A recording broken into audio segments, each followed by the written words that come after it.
Hello everyone, good morning, welcome back to my channel. कैसे हैं आप सभी? आई रियली होप आप सब बहुत अच्छे होंगे और मैं भी ठीक हूँ। सुबह का टाइम है, अभी 7:30 या 8 बजे होंगे और आज दिन है बुधवार का। तो सुबह से मैंने ब्लॉग स्टार्ट कर दिया है यहाँ पे। तो वही डेली का रूटीन, जो डेली मॉर्निंग रूटीन होता है वही। तो यहाँ पे मैं बिस्तर समेट ले रही थी बच्चों का। तो यहाँ पे मायरा सो रही थी और उसने बिस्तर पे ही चाय वगैरह पी थी, तो मुझे नहीं पता था, उसने चाय फैला दी यहाँ पे। और अभी मैंने देखा है बेडशीट ख़राब हो गई है और गद्दे पे भी थोड़ी सी फैल गई है। तो चाय के दाग बहुत जल्दी पड़ जाते हैं और ये निकलते नहीं है सूख जाने के बाद। अभी गीला है तो बेडशीट को मैं अभी भीगने के लिए छोड़ दूँगी ताकि बेडशीट गंदी ना हो, क्योंकि चाय के दाग कपड़ों से छूटते नहीं है सूख जाने के बाद। तो फिर मैं अभी उसको भीगने के लिए छोड़ दूँगी ताकि अच्छे से गल जाए और फिर मैं इसको बाद में धो लूँगी। और अब मैं आ गई हूँ अपने रूम में। तो यहाँ पे भी सारे सामान ऐसे ही फैले पड़े हुए हैं, क्योंकि सुबह का टाइम बिस्तर वगैरह ऐसे ही अस्त व्यस्त हो जाता है। तो सबसे पहले उसी को ठीक करूँगी, झाड़ू लगाऊँगी, पोंछा लगाऊँगी। और आज फिर से वही किचन का जो क्लीनिंग का रूटीन है वो शेयर करूँगी आपके साथ, क्योंकि कल मैंने बहुत ज़्यादा क्लीनिंग की थी और फिर भी कुछ ना कुछ रह ही जाता है। तो आज भी किचन में ही दिखाऊंगी आपको। तो जो कल रह गया था वो काम आज मैं करूंगी। और यहाँ से पहले अपने बिस्तर को ठीक कर लेती हूँ।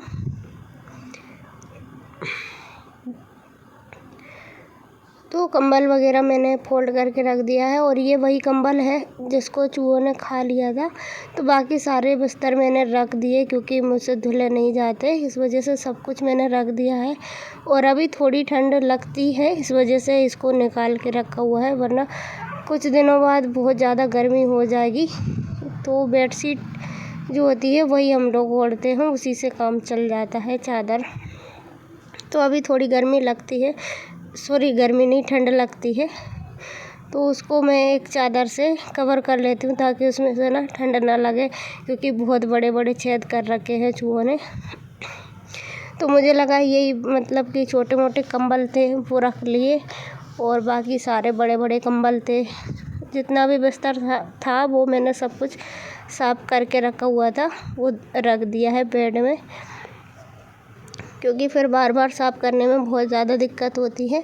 और यहाँ पे मैं इन गद्दों को भी धुलने के लिए बोल रही थी, लेकिन वो अभी हो नहीं पा रहा है मेरे से। अगर लगेगा तो धो लूँगी, वरना छोड़ दूँगी। क्या करूँ, बहुत ज़्यादा काम हो जाते हैं और मेरी भी हाई रिस्क पे ही चल रही हूँ, क्योंकि बहुत ज़्यादा काम मेरे से बनते नहीं है। लेकिन क्या करें, डेली का काम होता है, जिम्मेदारी तो निभानी ही होती है। घर थोड़ा भी गंदा लगता है ना, वो भी बर्दाश्त नहीं होता है कि ये गंदगी कैसे है, क्यों है, हम क्यों नहीं कर सकते इसको साफ़। तो वही चलता रहता है माइंड में। और मेरा तो चिड़चिड़ापन बहुत ज़्यादा बढ़ जाता है जब थोड़ा भी बहुत गंदा मुझे दिखता है। तो फिर चाहे बनता है नहीं बनता, फिर भी मैं ना साफ सफाई करने की कोशिश करती ही रहती हूँ।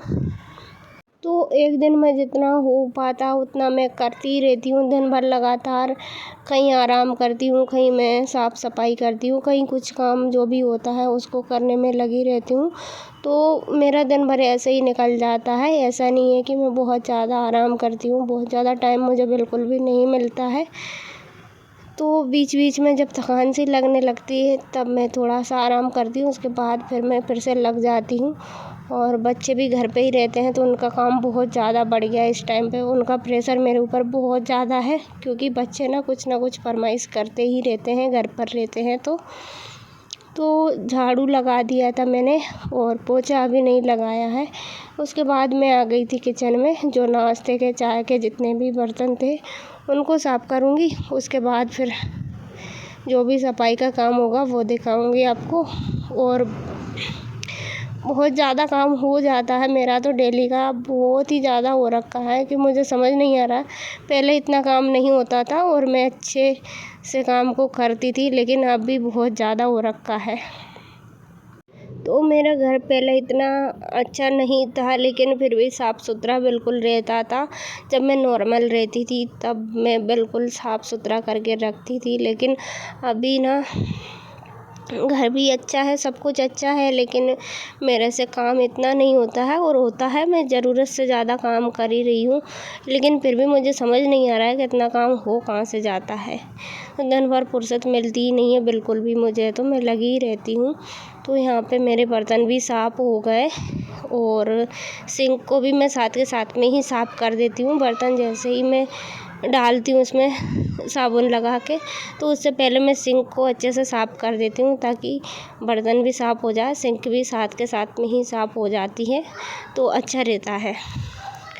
वरना अलग से साफ़ नहीं करती हूँ, क्योंकि मैं इसको भी एक बड़ा सा बर्तन समझती हूँ जिसमें मैं बर्तन रखती हूँ, तो पहले उससे भी अच्छे से साफ़ कर देती हूँ, उसके बाद मेरे बर्तन साफ़ होते। यहाँ पे टेप वगैरह सब कुछ मैं अच्छे से साफ़ कर दूँगी, और सिंक के आसपास कितना भी एरिया है इसको अच्छे से साफ़ कर देती हूँ, ताकि पूरा सिंक के आसपास ही थोड़ा सा गंदा रहता है, वरना और तो कहीं पे इतना गंदा होता नहीं है। तो मैं उसको भी साथ के साथ में ही साफ़ करके बिल्कुल क्लीन रखती हूँ, तो किचन मेरा कहीं से भी गंदा दिखता नहीं है बिल्कुल भी। वैसे ओपन है, लेकिन मैं गंदा इसको छोड़ती नहीं हूँ, जहाँ भी मुझे थोड़ी बहुत गंदगी दिखती है वहीं से मैं सफाई कर देती हूँ। तो थोड़े से सामान रखे हुए थे बर्तन वगैरह, इसको मैं यहाँ पर नीचे रख दूँगी अभी, और बाकी के जो मैंने अभी साफ़ किए थे वो बर्तन मैं बास्केट में रख दूँगी। तो यहाँ पे मैंने पहले गीले कपड़े से अच्छे से साफ़ कर लिया है, और जो भी डब्बे वगैरह होते हैं जिनमें धूल मिट्टी मुझे दिखती है उसको भी मैं साथ के साथ में ही साफ़ करती रहती हूँ। तो एक्स्ट्रा काम नहीं होता है, ये भी बहुत बड़ा काम होता है।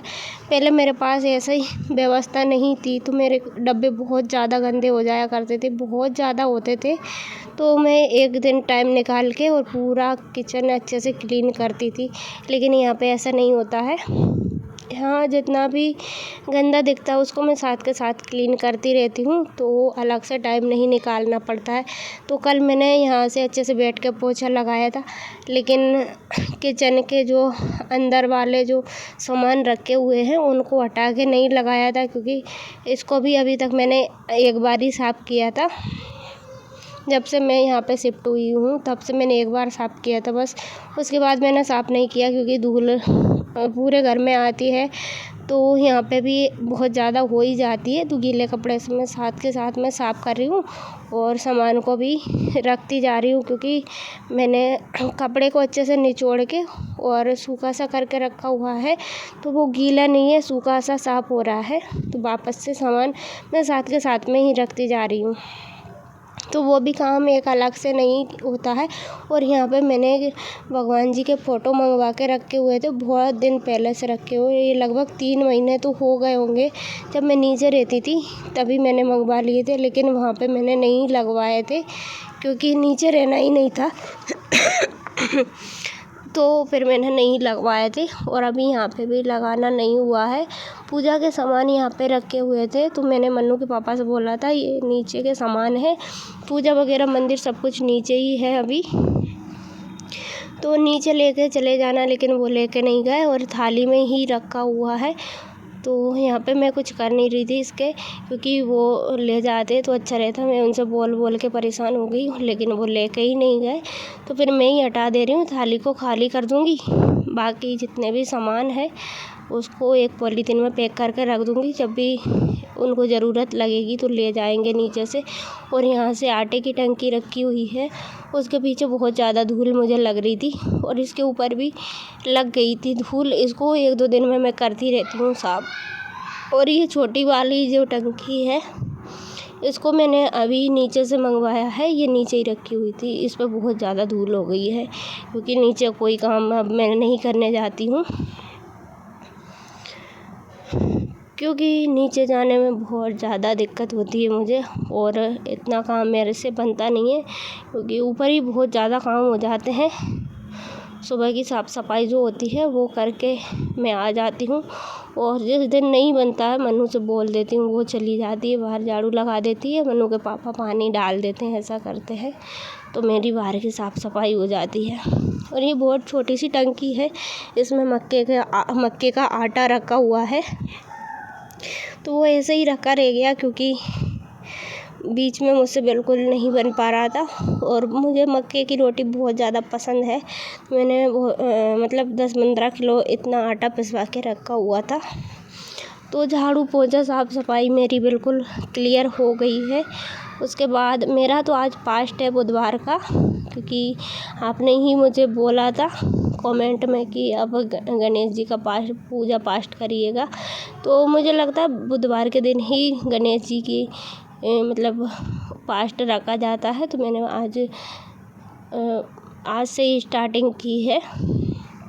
तो मेरा फास्ट है और अभी लगभग 10 बज गए होंगे।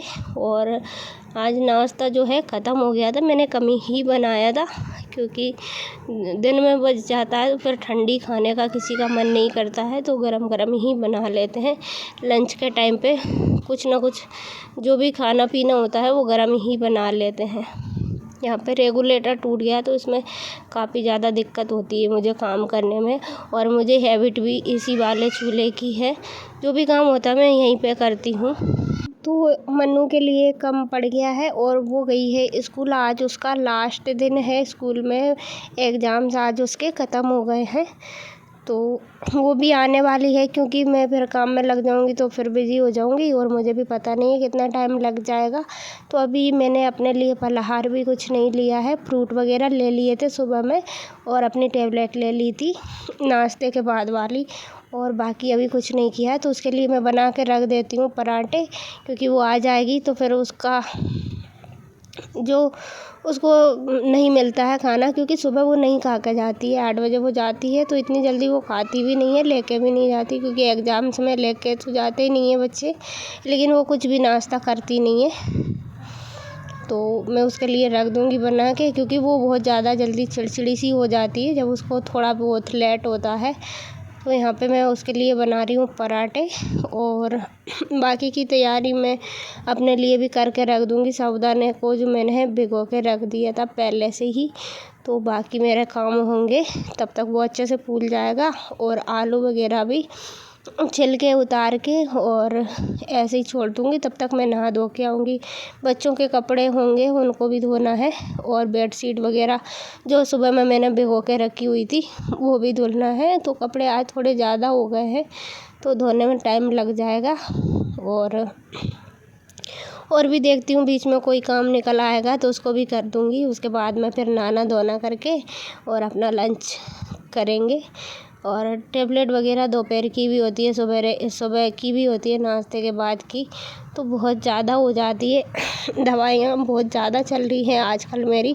बहुत ज़्यादा बोर हो जाती हूँ खा खा के। और आपका जो है कमेंट भी मुझे आया था कि आप इतना ज़्यादा काम मत किया कीजिए, रिस्की है। रिस्की तो मेरे लिए बहुत ज़्यादा है, क्योंकि मेरी प्रेगनेंसी हाई रिस्क पर ही है। डॉक्टर ने बिल्कुल मना कर दिया था, लेकिन वो मजबूरी है मेरी भी। आपको अभी नहीं, मैं डिलीवरी होने के बाद सब कुछ डिटेल में बता दूंगी। अभी तो नहीं कर पाऊंगी कुछ भी शेयर, क्योंकि अभी ऐसा कुछ है नहीं है। जो भी रीज़न है वो सब मैं आगे शेयर करूंगी। और जब भी मैं वॉइस ओवर करती हूँ तो बच्चे ऐसे चिल्लाते हैं, पता नहीं कहाँ से आ जाते हैं। मैं अकेले में बैठ के करती हूँ फिर भी वो आते ही हैं, क्योंकि आजकल घर पे ही हैं तो फिर वो कहाँ जाएंगे। तो यहाँ पे मेरे जो है पराठे भी बन चुके हैं और मैं चलती हूँ नहाने के लिए। फिर मिलूँगी आपसे नहाने के बाद।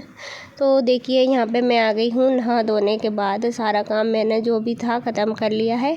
और अब मैं कर रही हूँ आलू कट, जो मैंने पहले से छिलके उतार के और पानी में डाल दिए थे ताकि ये काले ना पड़े, इसलिए मैंने पानी में डाल के रखे हुए थे। इनको अच्छे से कट कर दूँगी। और ड्राई फ्रूट वगैरह कुछ भी ऐड नहीं कर रही हूँ, सादा सिंपल खिचड़ी बना रही हूँ अपने लिए। तो बस, और बच्चों को ना बहुत ज़्यादा पसंद आती है फलाहार वाली खिचड़ी, बहुत ज़्यादा पसंद करते हैं। तो मन्नू को मैंने बताया नहीं था कि मेरा फास्ट है, इसलिए उसने पराठे खा लिए आने के बाद, वरना वो भूखी रहती। तब तक मैं खिचड़ी नहीं बनाती, तब तक मैं नहा रही थी तब वो आ गई थी। और उसने आलू भी देख लिए थे, साबूदाने को भी देख लिया था, लेकिन मैंने उसको बताया नहीं था। तो मैं बोल रही थी उसको शाम को कुछ बनाएंगे, इसलिए मैंने अभी से तैयारी करके रखी हुई है। बाकी मैं सभी बच्चों को देती हूँ, लेकिन फिर वो कुछ खाते पीते नहीं हैं। और खिचड़ी इतनी ज़्यादा तो बनती नहीं है कि सभी भरपेट खा लेते हैं। तो बस अपने लिए तैयारी करती हूँ। और क्या बोल रही थी मैं, आपका कमेंट आया था, हाँ उसी के बारे में मैं बात कर रही थी। आपने बहुत अच्छे से मुझे सजेशन दिया है कि आप इतना ज़्यादा काम मत किया करो, रिस्की है। तो रिस्की सच में बहुत ज़्यादा रिस्की है, और आप बिल्कुल सच बोल रही हैं, क्योंकि मेरी प्रेगनेंसी बहुत ज़्यादा रिस्की है मेरे लिए, क्योंकि मेरे 3 सीजेरियन डिलीवरी हुई है। तीनों बच्चे सी सेक्शन से ही हुए हैं मेरे। नॉर्मल डिलीवरी से एक भी बेटी नहीं हुई थी।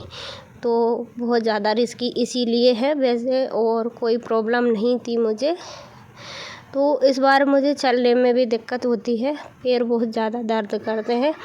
बाकी जो कटती है ना जगह, उसमें कोई प्रॉब्लम नहीं है, लेकिन पैरों में बहुत ज़्यादा सूजन आ जाती है, चलने में पैर दर्द करते हैं। तो बस यही रीज़न है, मुझे और कोई दिक्कत नहीं है। लेकिन डॉक्टर ने फुल तरीके से बेड रेस्ट बोल रखा है मेरा, लेकिन मेरा मन नहीं मानता कि मैं अच्छे से अभी अच्छी हूँ तो कैसे बेड रेस्ट पर रह सकती हूँ। तो मुझे बिल्कुल अच्छा लगता ही नहीं है। जितना लगता है मुझे आराम करना चाहिए उतना मैं कर लेती हूँ, बाकी अपने काम में ही लगी रहती हूँ। तो यहाँ पे मेरी खिचड़ी भी बन के तैयार हो गई है। नमक ख़त्म हो गया था, मैंने सेंधा नमक अभी मंगवाया, तो उसमें गुठलियाँ सी पड़ी हुई थी, उसको मैंने बेलन से अच्छे से पीस लिया है, और ऊपर से मैंने डाल दिया साबूदाना। और इसको इस तरीके से 2-3 घंटे के लिए भीगने के बाद यूज करते हैं तो बहुत ही अच्छी खिली खिली खिचड़ी बनती है।